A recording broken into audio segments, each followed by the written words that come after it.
ultimately, the other myth is that, we're tortured. And only great art or creativity comes from pain. yeah. Right? And I think that's another thing that keeps a lot of people from thinking of themselves as a creator. Like, I don't know, I have a 9-to-5 job. I like my job. I come home, I've got a couple of kids. I kiss my partner. We have a nice meal or whatever. I'm trying to paint something that is a little more stereotypical. What you tell yourself, how you think, that matters. Mindset matters. And the same is true with a creator. If you acknowledge that you're a creator, you're already 50% ahead of someone who doesn't feel like they are in charge and can control their own life.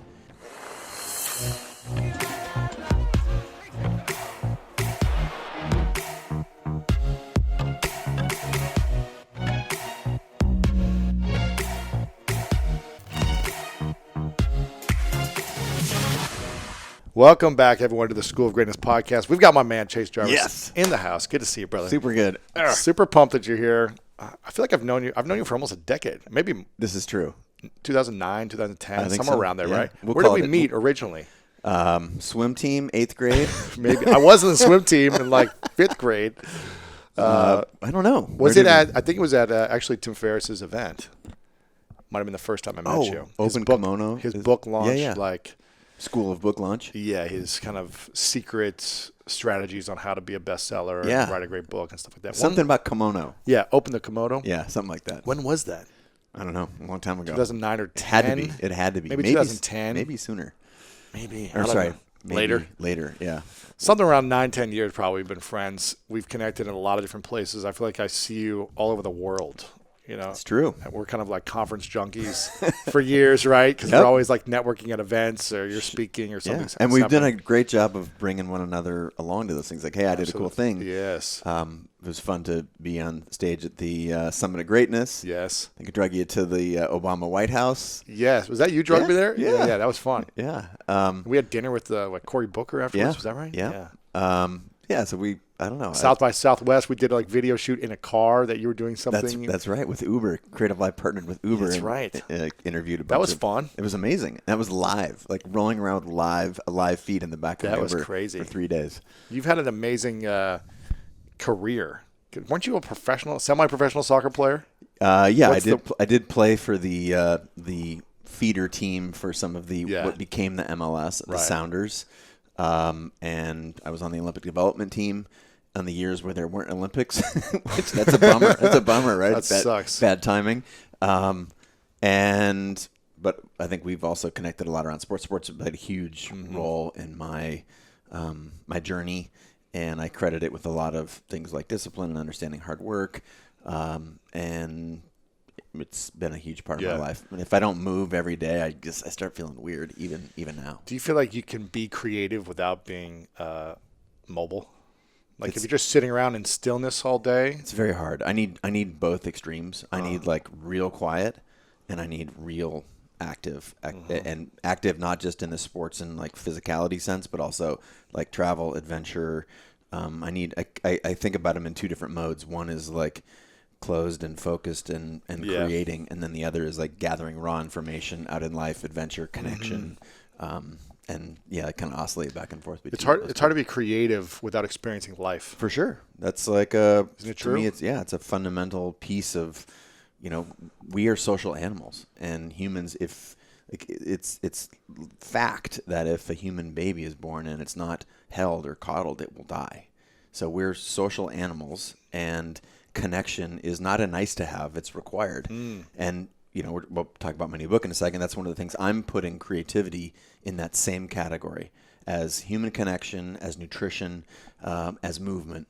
It's absolutely fundamental to who we are. We're a creating species. That's what differentiates us from every other species on the planet. Yeah. So it's not an accident that you're talking about these things like quiet and connection and nutrition and exercise. They're fundamental. And for me, creativity is the same thing. When you were playing soccer, growing up, was that kind of your main passion and like your full focus and your dream was to be a soccer player? Yeah, no question. I'm going to go back one click further.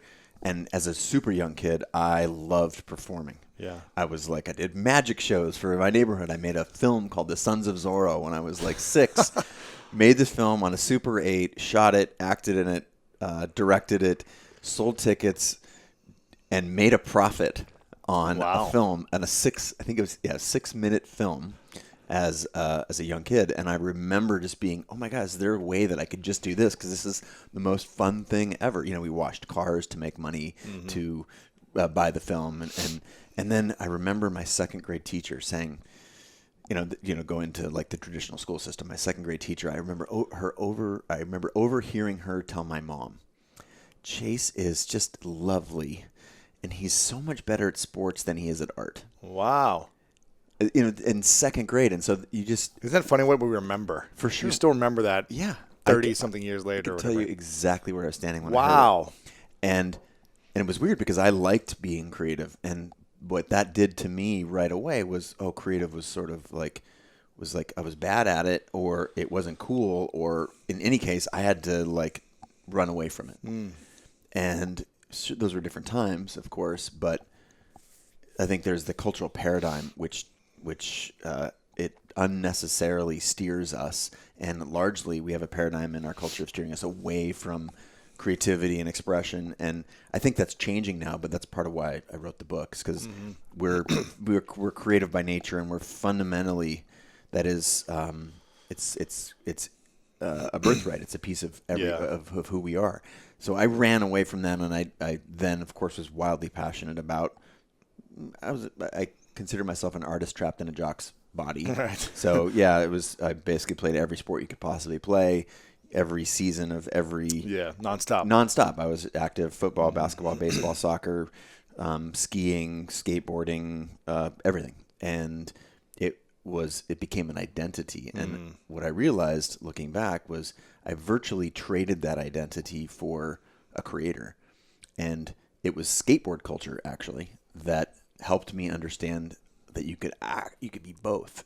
It was skate culture, it was like spray paint and punk rock music, and of course it was a really, athletic endeavor, and this was as a young teenager, 12 Were or you whatever. Skateboarding? Yeah. Oh wow. Skateboard, BMX, all that stuff too. And I was like, wait, this is that thing that I had denied. I mean, even as a 13-year-old, I remember going, wait a minute. This is the thing that I was denying as a young person, this like creative part, and yet it feels at home here in skateboarding because again, it was like literally spray. You're building vert ramps and you're spray painting your favorite, skate logos, and you're listening to punk rock music or skate rock, and it was also obviously super physical, and so I started understanding how those things fit together. But to go back to your original point. Yeah, I really relied on sports, and it was because it was super culturally accepted. As young people, we just really want to fit in, right? And I what's gonna make it so, nobody looks at me or the right people look at me, and I just want to like, okay, cool, go over here and stand out or fit in or just not be quote weird. And it was easy for me for sports. Wow. Did you continue in high school doing creative stuff as well? Or were you more focused on sports? Way more sporty. So you weren't making the Zorro Part 2, Sons of Zorro 2? No, I have the film too. It's still crazy. I do have it, yeah. You should put it out online. It's going to be a part of my the talk that I give around this book. That's cool. So that'll be exciting. Yeah, it's pretty fun. And so, very much oriented towards sports. When did you get back into creativity then? If the sports was your thing in high school, college? Yeah, I went to college on a soccer scholarship at a D1 school, and I mentioned the Olympic development stuff. And it was late in college where I started being really curious about photography. My father was a hobbyist. My grandfather was a hobbyist. And by hobbyist, I mean they bought all the new gadgets and all that kind of stuff. And garage and just tinkered it away. Yeah, totally. Tinkered and had new lenses and all this stuff. And they would take photographs of me and my friends. And I remember looking at the photographs and not necessarily like, oh, hey, there's me. I'm awesome. But like, whoa, this is a moment in time. And I could show this to anyone. And they would understand that there's a peak moment of peak action or sorrow or emotion or whatever, usually around sports, and that always intrigued me. And then because our college soccer team was one of the top teams in the nation, and there was always we're on TV for every game, and there was always cameras, and I started giving the interviews for, after the game that like, oh, this guy can put some sentences together, and And it helped me understand that there was a narrative arc and that there was storytelling was important, and I gravitated towards it, but I never did anything with it until a week before my college graduation. My grandfather, who someone I looked up to and was the hobbyist, he dropped dead of a heart attack. I mean, no warning signs, no nothing, just boom, gone. And it's horrible, obviously. The silver lining was that I was gifted his cameras. Wow, that's cool. And it was, I think if you just replay that little history there, like young, creative kid, if you walk into any sixth grade classroom or second grade, who wants to come up and draw me a picture? Every single hand goes up. But then we have this culture that sort of trains it out of us. And by creativity, I don't just mean like art, right? Yeah. Creativity is building a business, wildly creative, that whole, the concept of the film that I talked about. So, and then culture trains it out of us because you ask some high school seniors who wants to come to the front of the room, and there's, jaded and all of those things about creative. And sure, there's some people that will do it, but it's just, we have a culture that has historically trained that out of us. And then what happened when my grandpa died was it just like cracked me open. And the concept of my heart being open, the cameras being there, and my curiosity that I've been building. And I decided to, I'd saved up all my money. I got a little bit of money from his passing and decided to run off to Europe. And I got some super, super cheap, like 42 stop discount tickets to get to wherever I could in Europe. And I basically spent 6 months walking through Europe, trains, planes, automobiles, all that stuff with my then girlfriend, now wife, Kate, and taught myself how to take pictures. And that was, the silver lining of my grandfather's passing and that cracking open, and realized again that in a really sort of innocent but pure way that this is fundamental. It just felt good to connect with my surroundings and to pursue something, to focus on something, and it activated a piece inside of me that I'd clearly had shut down. Mm-hmm. Why do we start to shut down creativity? Is it because in school we need to learn how to make money or get a job, and art or creativity is not a practical way to make money, or is that? Well, that's the irony of this all, and that's one of the reasons I wrote the book is we have two things. We have an educational system and then an occupational system. The educational system, it's really hard to educate around creativity, and it's much easier to pursue something that looks like a factory, which is you put kids at one end and you try and keep everybody in the same, learning the same stuff at the same time. If you are slow developmentally, they do everything they can to unnaturally drag you through it. We've talked about this before, about your experience and struggling to read and also being drugged through it all. And that doesn't work. No. And the reality is that kids develop at different ages and different styles, and we have different strengths. And just there's not a lot of room for creativity because we were taught to sit down and shut up. And so after 12 years of that, 12 or 15,000 hours later, what have you learned? You really learned to fit in, to be a cog in a machine. And this is like, again, my wife was a teacher for a long time. I founded and own an online learning company. Like I value learning deeply, but just the necessity of sort of modern culture created this factory system. And it doesn't actually encourage the kinds of things that we need to be encouraging. And so, to me, that's a systemic challenge. And then with the employment universe, right, there's a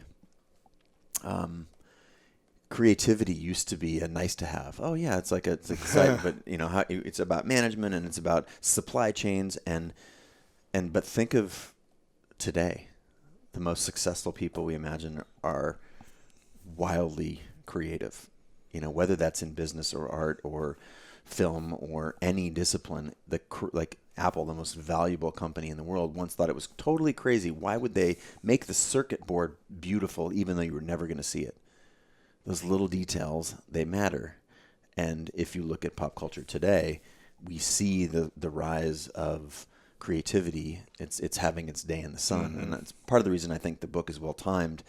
It has been true all along, but now it's democratized. We have access to tools that we used to not be able to afford. There are no gatekeepers. You couldn't have this show 20 years ago because there's no way to distribute it, right? And now that you can go direct and connect to people who love you and the work that you do, because of these tools that creativity has ultimately created for us. If you look around, like everything in your world, everything was made, was created. It was drawn first. It was thought up in the mind of someone else, and it came to life largely as a result of someone who's probably no smarter than you are, no more talented.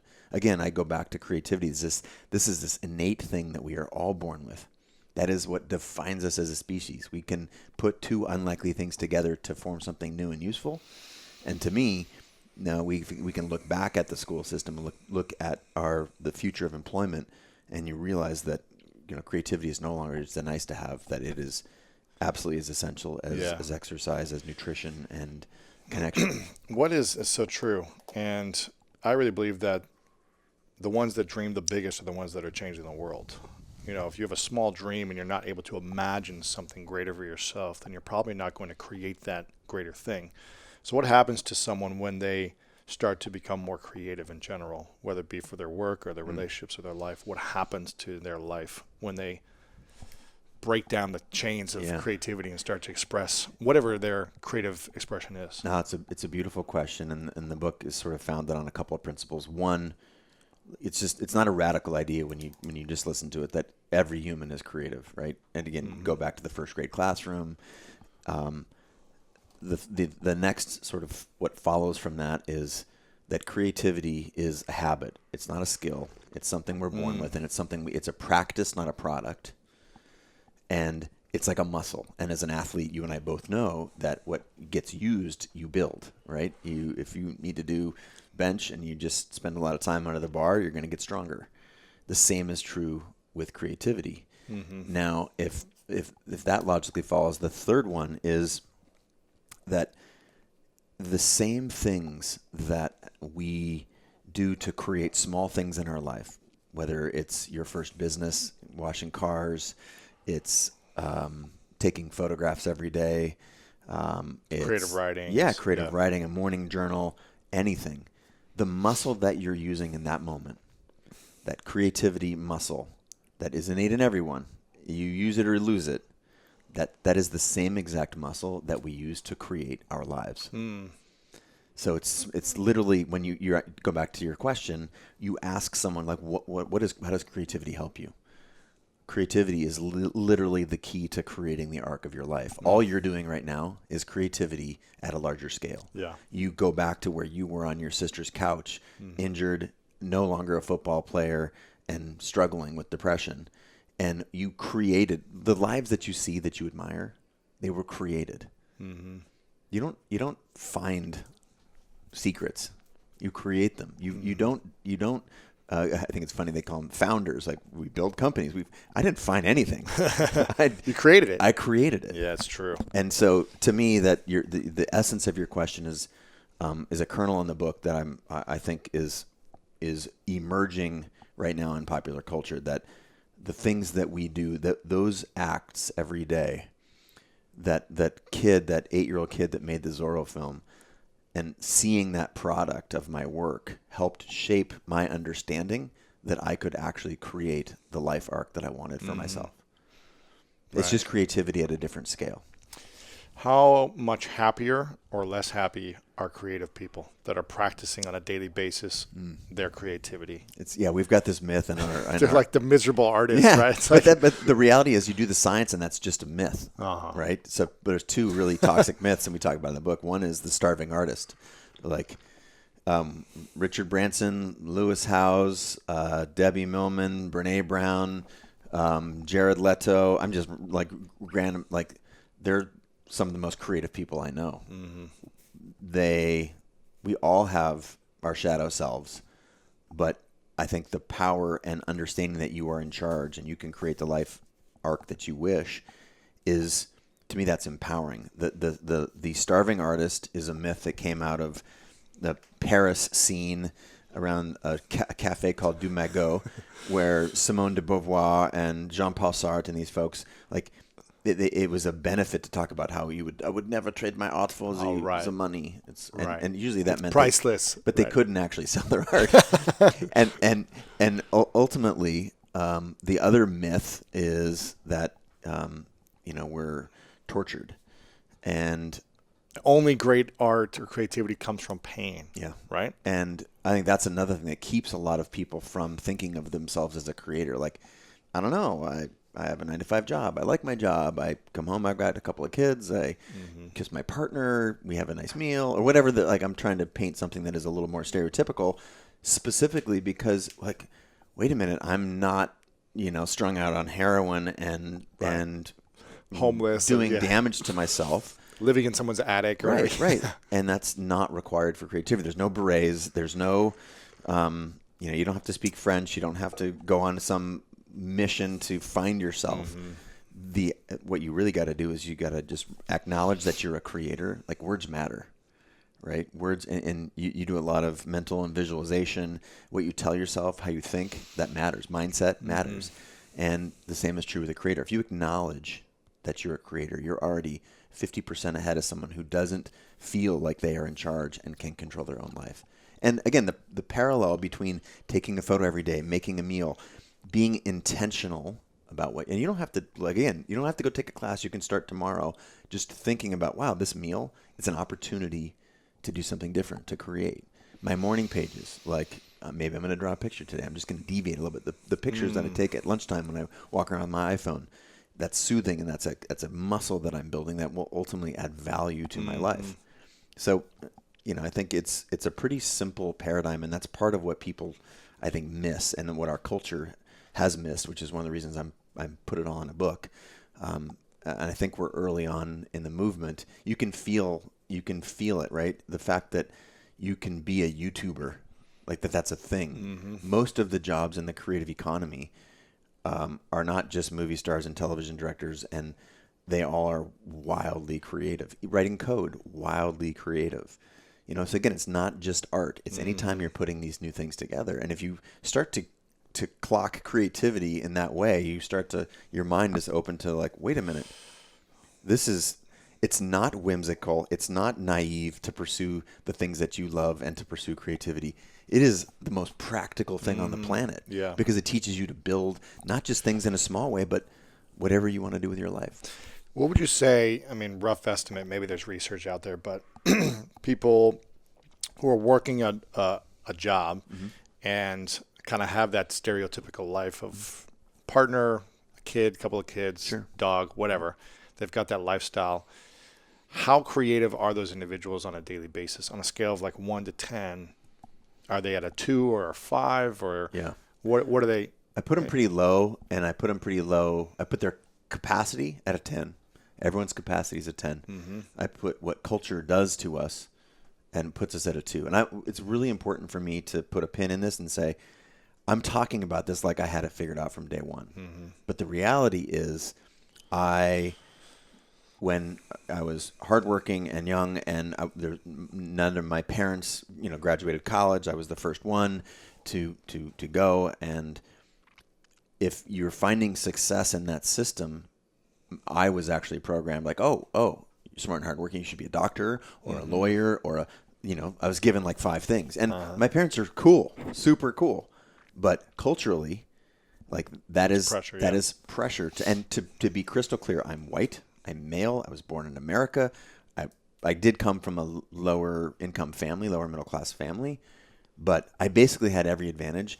And acknowledging that I wanted to pursue something other than the stereotypical norm was the hardest thing I'd ever done, because I felt like I was abandoning. It was really confusing time. I was abandoning my parents, abandoning culture. What are my friends going to say? What are my friends' parents going to say? What is the person on the street going to say? And at the same time, I knew that I was passionate about something different. We all have this whisper inside of us. That's the calling that I talk about. And the feelings of not only betraying everybody else by not loving being the list of things that you should do, but the flip side of the same coin, the betrayal of yourself when you're not doing the thing that you're supposed to be doing. Yeah. I think is the worst regret, right? It is. It's regret, and it is a equation for pain. It is equation for suffering, for denial of yourself. And again, the book we very crisply, very, very crisply about hearing that call. It's inside every one of us. And even if that call is just a whisper, you'll have the ability to tap into that. And you've all done it before. Everyone who's listening right now or watching or whatever, you felt it. You felt that time where everything was like, it was a flow state or whatever. You're doing the things that you loved with the people that made you excited, focused on something that brought you joy. That can be every day, and it's not a myth, a fiction that you can't. And to go back to your question again, so everyone's a 10 on the scale of capacity, creative capacity, but our culture, it's not beneficial. It's not beneficial, especially in the most recent chapter of our culture around the factory and the farm, and that you express that, because again, get in line, sit down, shut up, do your job. And what are we missing as a culture? And I'm not saying everyone should go be a painter. That's not at all what I mean. But if you can listen to that thing, exercise in small daily ways, this habit, build this muscle in the same way that you're taught to eat well and exercise as a core piece of what we're talking about, then you will unlock powers that you know not. It will rock you. And it starts out small. Sometimes it doesn't. Sometimes you do this and you're like, oh my gosh, I can do this on the side. Mm-hmm. Just think of something like 50% by 2020, 50% of U.S. employed people will have a side hustle. 50%. 50 by 2020. What? I started this statistic back in 2017. 50% of the working American population, and this is not the whole population, not 300 million. It's of the working population, which is 150 million or something. 50% of them will make some money on the side by 2020. Could be $20 on the side. It could be you could have you could design wedding cards, wedding invitations for your friend. Wow. You could, and that's not going away. That's only increasing. And what that is this. We're breaking free of these old patterns. We're starting to acknowledge this really, really important piece in every one of us, and we're learning. We're developing tools to break out of this system. That is the same reason that you have your own podcast, that you couldn't have had that 15 years ago. And that system is coming along. I'm just asking everyone to grab hold of it and make something. It's not too late, wherever you are in this paradigm, it's not too late to start something tomorrow. And again, it doesn't mean quit your day job, move to Paris, wear a beret, smoke a cigarette. This is not a requirement. Go on a drug journey or something. It's none of these things are requirements. What is, and what I really is important is acknowledge those three things, right? That you're a creator. There's creativity inside of every person. That if you use it, it's like a muscle. It will get stronger. And when you use it more often, that what you're really developing is your capacity to grow, change, develop, and shape your life in a way that provides the meaning that you seek. Mm-hmm. Yeah. Now here's a question. The whisper, the calling that you talked about that's inside of all of us, I hear that all the time. Mm-hmm. And I usually go after those things. And some of the times I'm like, this doesn't make sense for my business or my brand. Mm-hmm. It's probably against making me money. Sure. So how do we manage the calling when maybe it won't make us any money or won't really make an impact in a bunch of people's lives, or no one else is going to care about it, but we care about it? Sure. And it's time consuming.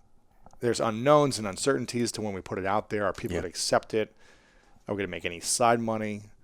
Or is it just going to take up a lot of our time? Is it still worth pursuing that creativity if no one else cares? Yes, pursuing creativity has all of its own merits built in, because even if you're not doing the thing that lights you up or makes you money or whatever, the simple act of pursuing your own innate creativity will be the best guide that you have in the world to get you there. The combination of your intuition plus your ability to put two things together is the best. Notice it's a compass. It's not a map. Okay, there is no map. There is no thing that says, I start here, and anytime you think you can see the whole path in front of you, you're wrong. All you really need to do is just see a couple of steps. Because ask anybody if they visualize the whole, and I'm big into visualization and meditation, usually what will manifest is the end result, but you'll get it a different way. That's what I mean by you just need to be going in the right direction, and that's why your creativity plus your understanding what you love you put those two things together, and it's the best compass known to humanity. I like that. So when should we give up on our creativity? We should never give up on our creativity. Let's say a certain project. I'm a painter. I love to paint. No one cares. Yeah, again, go I'm back. a horrible painter. Totally. And you're chronicling my life. I've quit so many things. I dropped out of medical school. I thought that was really powerful. I think I'm as a creative craft goes, I'm most well known for photography and building businesses. And I started out painting with oil painting, and it was so slow. It was driving me crazy. Crazy. And I'm like, what can happen now? Faster. So I actually moved to acrylics, and then acrylics were, even though they dried in a single sitting, I was just like, photography was ultimately like instant gratification. Yeah, it's like a thousandth of a second. You're like, got the shot. So I think it's not about only about discovering your one creative craft, because we all, again, this is the thing, when you start to understand the power of creativity, you start to see it everywhere, whether you're cooking a meal, writing code, even, leading a meeting at work. That can be a creative act. And knowing when to quit is, my friend Chris Guillebeau, who you know Chris, he has got a really effective way, and I think I cite this in the book. He's got a really effective way of like, is it working, and do you love it? And if you love it and it's not working, keep doing it because you love it. And what's the end result? Like, start reshaping what your goals are because you love it. If you don't love it and it's working, you're like, then you have a decision to make, right? This goes back to like, oh, is it for my brand? If it's not working and you don't love it, why are you doing it? Why are you doing it? Really, it's a simple 2x2, and I think it's brilliantly simple. But that is part of, I think, what can shed some light on, do I keep going? What you have to keep going on with is your creativity. You have to, like, that's the subtitle of the book is Establish a Daily Practice, Infuse Your World with Meaning, and Succeed in Work and Life. And the practice part of it is, again, you don't have to drag out your canvas, and this is not oil painting. Yeah, totally. It's not what I'm talking about. Sit with a nude individual every day practicing. Right, but just acknowledging that the things that you're doing, that even what you decided to do the first thing you woke up, that you were in charge of that. Yeah. Well, I've got 3 kids, 2 dogs, 60 hours a week job, tons of bills. How am I going to create? And I got to work on my health. I got to, make my family happy. I've got no time at night. How can I add creativity into my life in a daily practice? What are things I can do? Sure. You've had Tony on the show. We both know Mr. Robbins. He talks about net time, no extra time, not extra time. So this is not a thing that you have to, like, again, go into the closet and drag your craft thing. As I really want to debunk that idea. Sure, it's helpful if you want to do that. It can be relaxing and all that stuff. But what if you just thought about, like, we're intentional with creating the meal for the family that night, and you did something special. Even literally the intention of setting that intention when you start to prepare the meal, that you are designing this, that you position it in a way that, I'm putting the potatoes next to the carrots. Right. Just the intention behind it, setting an intention, is enough. Yeah. And then morning pages, for example. Can you get up? So a journal. Yeah, a journal. Your journal. Get up at 15 minutes before you normally would, and have that time to write down some things that you're grateful for. When you do think, like 100% of, well, not 100%. That's a 90. I would say 90-something% of the people who are listening or watching right this minute have taken a picture with their phone in the last week. Day. Yeah. Okay. So rather than like, oh, I'm documenting that, just like, wow, this is an opportunity to create a moment with my kids' home run, or with, photographing this food beautifully, or the sunset, or whatever cliche we want to go to. Like, if you can just pause and be aware that your creative agency is driving right at that moment. Don't just take a photo, be intentional about how you want to take it. Yeah. Just even for a moment. That it's that, and it's you do that, you put that on repeat, it starts to become a thing for you, and it is like a the world opens up. So it's not actually saying, if you can take an hour a day and paint, great. Sure. But if you don't have that specific time, how can you be creative throughout your entire day? While you go to work, when you're driving, when you're speaking to someone, when you're presenting, how can you reshape the way you present? Is that what I'm hearing you say? Yes, it is. Even if you're an accountant. Yeah, whatever you're doing. Creative accounting. It sounds like an anomaly. Like the IRS might not love it, but as a coder, there's a beautiful way to write code. Yeah. I think you can embed this in everything you do in your life. You can make it a game every day where it's like every conversation I have, I'm going to use a new word of the day. Be playful. There's there's a lot of play. There's a lot of what connects you to the things that mattered as you were a kid. And again, it used to be thought that this was naive for pursuing it or even whimsical, but just look around. Yeah. The most successful people that they created business models that didn't exist. They method acted. They got so into their characters that they were able to transform themselves. Yeah. And there's usually this connection, a kindness, a groundedness with the people that I am most attracted to, that I think inspire me the most. And you look at them, wildly creative. And it's just basically it's a new lens that we're able to see the world with, because creativity is sort of, it's finding its day in the sun. Yeah, it is.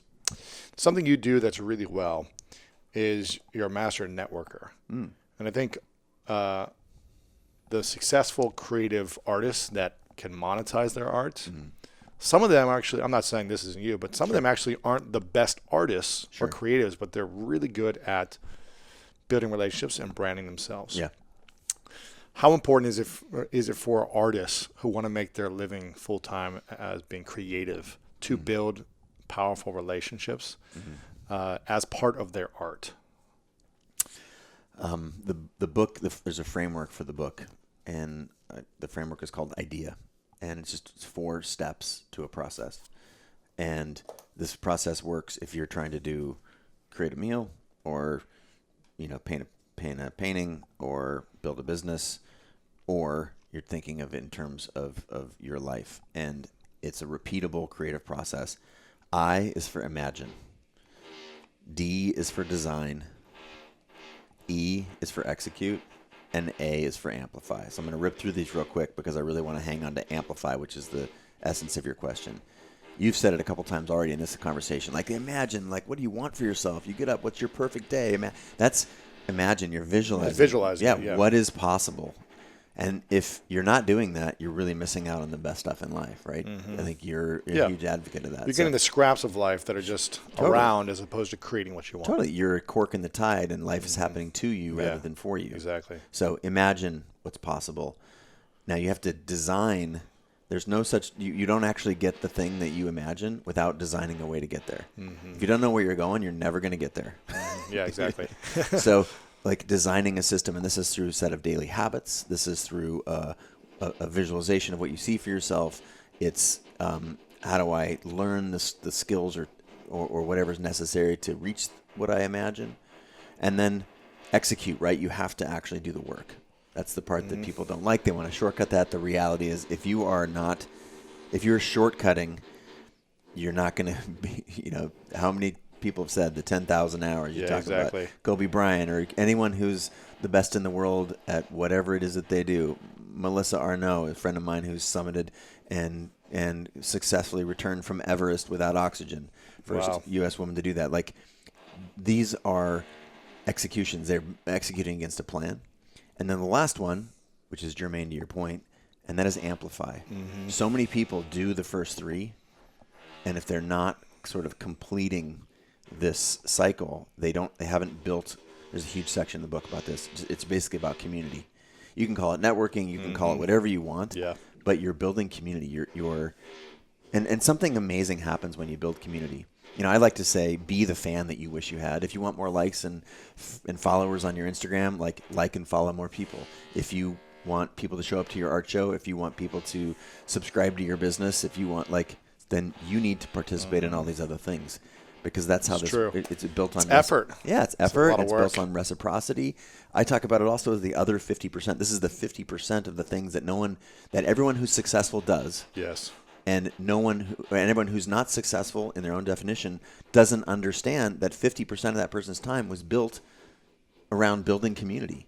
And it can be built in all kinds of different ways, digitally, physically, relationships with, very, very close relationships. Online events, offline events, whatever it may be. Meetups, groups. Yeah.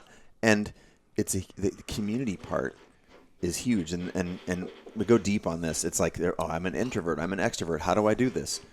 It's going to be okay. There's a path for everybody. Right. And your community is not about having 1 million people. If you're a blacksmith in Jackson Hole, Wyoming, your community could be the 16 restaurateurs that come to you for their knives. That's it. And you're building those relationships with those 16 people. For sure. And so it doesn't need to be 1 million followers on Instagram. It is whatever it is. There's 2 types. One is a community that you can join and connect with that exists today. And the other is the one that you build around your own work. And I'm really intentional in the book about this because this is like the, if you go back to the beginning of our conversation and how do you get, it's like, great, we were creative and then we realized that there was all this shame around that. And so we hid it. And, now we're talking about being successful and building big businesses and like here's the black box and no one knows what happens in there. And to me, that's what, I try and spell that out really clearly. I'm trying to be both really theoretical and help people understand how important creativity is as a human condition, as a human muscle. And there's a bunch of tactics in there, like building community, whether like I know how you built your community. We've talked about it a lot. It's very intentional. Didn't happen on accident. You just didn't walk through life. You're like it's one person at a time too. It's building. And I want to bring people on my journey with me. And you know what? That's contagious. You see someone who's excited about what it is they're doing. What does it feel like? The most like you want to be a part of it. For sure. Excited too, or just connected to that person. You're like, that's great energy. That I love what he or she is doing. I love what they are building, and I want to be a part of it. Like those are things that are, again, go back to us being social animals. It's what I'm saying sounds radical, but you look around at the day-to-day and your empirical evidence. It's you can't argue with it. It's so true. Yes. There's 2 things I wanted to add to this that you just talked about. My brother is a jazz violinist. It's very hard making a full-time living doing jazz violin, right? Even the jazz world in general. There's not many people that are making 6 figures in that world. And he always talks about he creates education for other creative string players and jazz musicians, and he builds networks and events and festivals and stuff. And he always says, you're not going to get discovered. You're not just going to be able to master your craft and hope that someone's going to discover you in your garage, right? You've got to be putting yourself out there constantly. Yeah. And doing these 2 things that you said. One is creating the community that you're going to attract people into, and then joining other communities. For sure. You've got to do both. You have to. And there is not an example of success, certainly consistent success, that hasn't done those things. Yeah. We're here in LA, right? How many actors move to LA and they're great at their craft, but they don't know casting agents. Right. And they don't. It's all about the people you connect with. For sure. And so to me, whether whatever it is you're trying to build in life, this connection that you can make with other people is a huge part of it. Just take a mega super band. I write about Metallica. Just fill in your blank. Even if it's a solo performer, the amount of people that have to come together to create the performance that you watch. It's a lot. Yeah, it's a lot of people. And, I think that's part of just this myth that an artist has a beret, smokes a cigarette, and goes into the woods and writes something magical and comes out. No. What happens is they go into the recording studio, they work their ass off, or they have 3 or 4 failed products, and then they make one thing and they show it to a small group of people. They get feedback, and it's a very slow process. It's team intensive, and whether your team is 1 or 2 or 3 or 10, it starts to think and feel like a community, right? And then as that community grows over time, human by human, one at a time, or at scale on the internet, like that's how success happens. That's the part of succeed, not just in work but in life. I think that that community aspect can't be ignored. And go back to that idea system just for a second. If you're not doing the full system, like imagining, designing, executing against it, and then amplifying it through your community, if you're just doing, say, you're imagining and you're designing a plan, but that's all you ever do, you're a dreamer. Yeah. You're a poser. Yeah. And let's just say you just execute against the plans of others, and then you do the work to You're a copier, build their thing. You're a copier, or worse, you're just a cog in a machine that's not able to express yourself. So it's this whole system. And again, whether you're baking a cake or you're trying to define your life, part of my, I think in distilling this was like, wait a minute, every success I've ever had, every success of the hundreds of people that I've had on my podcast, the Bransons, the Brene Browns, the Damon Johns, that have largely been on your show too. There's this, they have done this thing. They may have had a different name for it, but it's a very simple structure that is proven. If you just deconstruct the work of the best people in any discipline, there's some shape to this system that I've laid out in the book. Yeah. You've got a very successful business, Creative Live, which is all about, creativity for people and online learning and education. You've got your photography business. You've got your podcast, or I guess show, Yep. Chase Jarvis Live. You've got a lot of different projects, seems like it happening at the same time. Why create a book right now when you've got so much going on? Well, two things. I think that we like to choose our projects, but sometimes our projects choose us. Yes. And this book has been a factor in my psyche for years and years. And it's been a creative calling for years. It has. And I think it's important for the listeners to know that what good is a book that tells you how to do everything perfect? It's like, oh, if you're going to build a business, always do this, never do this, always do this, never do this. And you're like, okay, I start at A and I go through it. No, this is like littered with my biggest failures, the failures of others, the biggest struggles, the muddy hills that we have to climb up to find who we are and do the things that we want to do with our lives. So this particular book for me it's basically an aggregate of all these things. And I look at my own arc. I had to figure out that what I wanted to do with my life. I had to become and identify with a creator. I actually had business cards that printed up that said Chase Jarvis Photographer before I even owned my own camera. Really? Yeah. Wow. Because that's like you identify. You envisioned it. Yeah, for sure. But as I became a creator, and then I started doing things and building communities, and then I did an iPhone app that was basically a tool that was used by millions of people, preceded Instagram by a couple of years, app of the year in 2009. And then that's a tool. So I became a creator, then I started building tools for creators, and then I created a platform for tens of millions of people to learn and pursue their creative passions. And to me, what was missing in all this was the why. It's like, why do this? Why is this? Why is this valuable? Why would I care? And so to me, the book, it was an essential piece of this puzzle that I've been building of my life. And, 10 years into Creative Live, I was just like, wait a minute, like what's the why? And I knew my why, but I felt like I hadn't drawn a circle, put a bow on the things that I'd been creating. And it's because it's the most powerful faculty that we have as humans, creativity and love. Like those things come together. That is again, that's the human condition at its peak. It is the connection of those two things. So to me, the book had to come out in a very sort of meta way. That's what I was thinking. And then let's get really tactical for a second. Like I had to get this thing out of me. I was like, it's percolating. It's driving me crazy. I think about it, and I do love. I think this is another thing about creativity, that we're taught to just grind, just put our head down and grind is the answer. And in reality, some combination of pursuing a couple of different things at the same time. When you get stuck on one, you kind of lean into another. That's a really effective way to get unstuck. That's true. Having something in the pipeline as well, something else, right? For sure. And it's not just, always drop something and leave it forever and go on to the next thing. That's, that is probably you're running away from something. Yeah. So it had a couple different functions. Mm-hmm. Love it, man. Well, the book is out right now by the time this comes out. It's called Creative Calling. Establish a daily practice. Infuse your world with meaning and success in work and life. Make sure you guys get this book.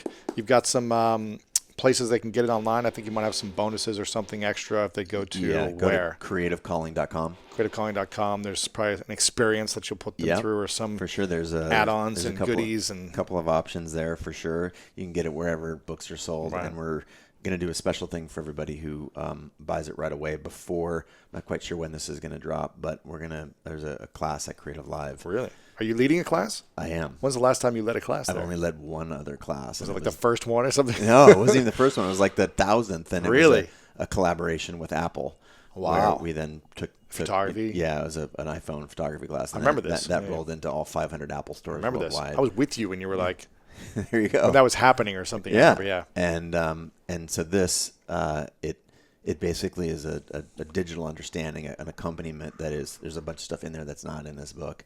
And that's at Creative Live. So if you buy the book, if you pre-order ahead of time, it, so week before, I think we'll put it out the week before, something like this. And even if you don't, I think there'll be some element of it. Replay or something. I think we're going to actually do a not a chapter by chapter, section by section read along, where we'll bring the community along to have some discussion around it. So there you go. Wow. Appreciate creativecalling.com. You're going to do a course or a class at Creative Live. Yep.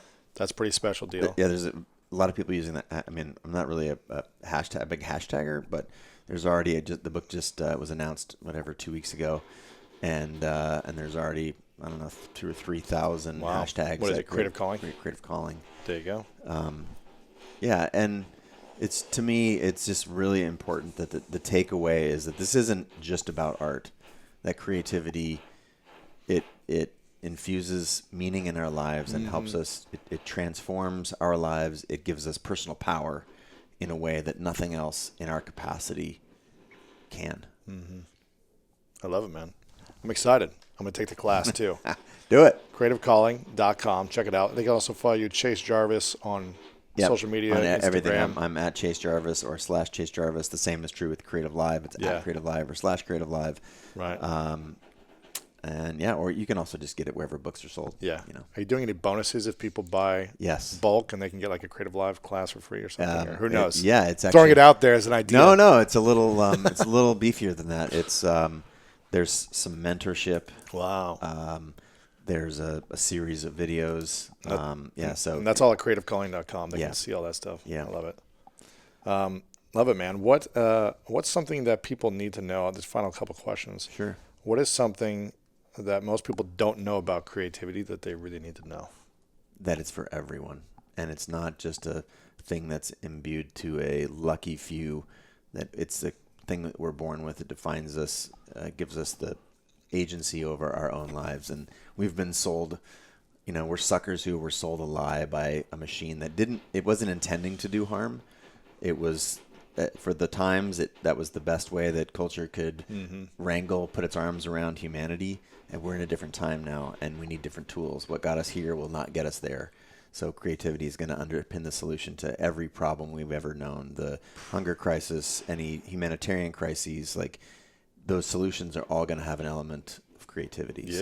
So it's much bigger than art, which is it's a good place to start, but it is, again, it's much bigger than that. Yeah, I like that. It's where everything, the planet problem, the issues with the ecosystem and everything, and the pollution and all plastic, all the biggest problems in the world. That's where we have an opportunity to bring out our creativity. For sure, right? And you've seen it solve problems before, like electricity. That's just electrical engineering plus creativity. The wheel, mechanical engineering. Let's just talk about some fundamental stuff. Like someone had to think around and figure that out, and they had to draw a picture. I got to take a donkey everywhere, or what's our faster way? Totally, and they drew a picture of it first. Every spaceship that you see, it was drawn first. Crazy, right? It was drawn by some artist somewhere, and everything around you, everything without exception, was designed. why not you? Yeah, I like that. Well, I acknowledge you, man. I love you. I appreciate you for being here because you bring a lot of permission for people to express their creativity when maybe they don't feel like they're capable of doing it.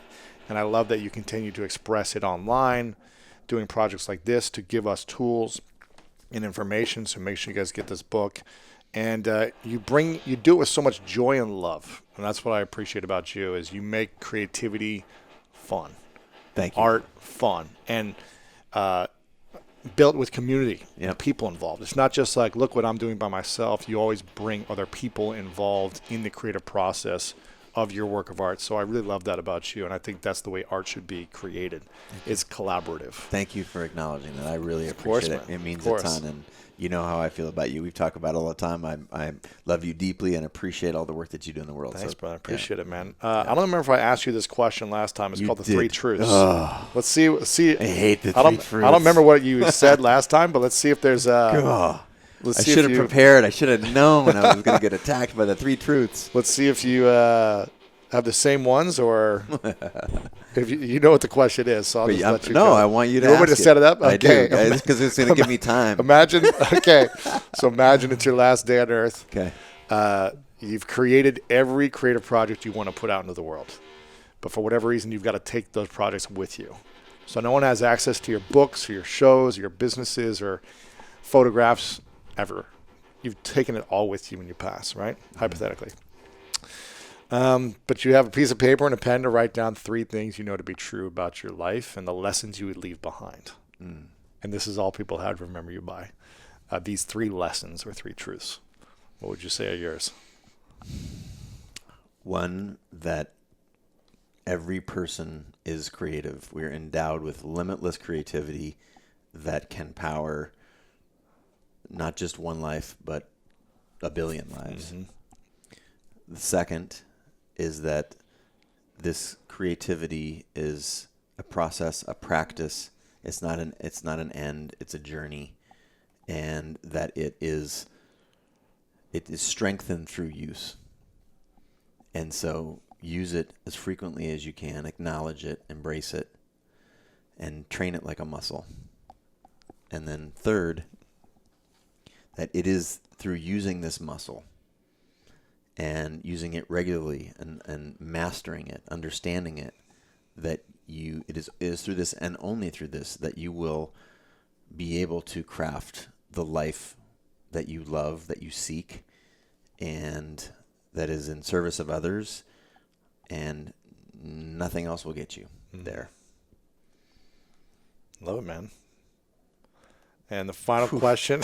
And the final question. This is even worse than this. What's your definition of greatness? These are just like any all these like superlatives. Like I just felt like I just got pulled through the ringer. I felt like I just passed a test barely. Barely. Now's the next test. The final test. The final test is spending time doing the things that you love with people that you love. There you go. Make sure you guys get the book, Creative Calling. Check it out. Follow Chase Jarvis. Love you, man. Appreciate you. Love you too, bud. Appreciate your great, brother. support. Everybody out there, signing off until tomorrow.